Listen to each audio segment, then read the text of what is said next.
How many of you have ever said anything to somebody that you wish that you could take back?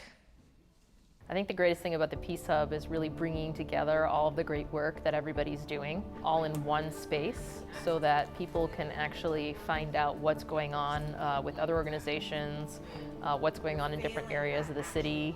Otherwise, it becomes very isolated. Being a part of the Peace Hub gives us an opportunity to be a part of something bigger. So that means that we're able to rely on the resources from other organizations that do things that we may not necessarily do, but we're able to provide those resources to our young people anyway. At the heart of what we're doing is really capacity building. So ultimately, how can we build the capacity of some of those smaller, passionate organizations who have a lot to offer? I think it's over 100 organizations that are represented for today and tomorrow as a part of the conference. So that means that we have the right people here. I've been here for the past 2 days, and the different workshops that I went to, it gave me different skills and strategies so I can take back to my neighborhood, which is North Lawndale area, and be able to give the youth new ideas of what we're trying to do to save our community and the youth. One thing I use from the workshops is definitely meditation, because it helps you reduce stress, and it's a better way to deal with problems that may occur within the day, month, or etc.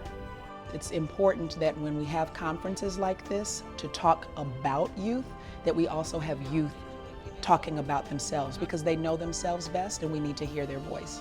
The hardest part is the stereotypes put on you. Really looking at not so much going into a community and telling youth what they need, but more so listening to what they want and what they think they need or how they want to be treated or implemented. Sometimes goes unrecognized when people do youth organizations. So just really amazing to hear from actual youth and promises that they have come up with themselves. Tip 3.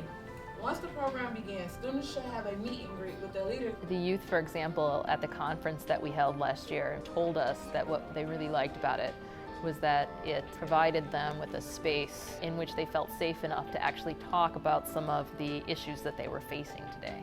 I feel like you can't pinpoint where violence happens in Chicago.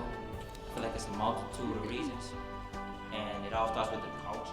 The major issues I feel that the youth is facing today is gun violence.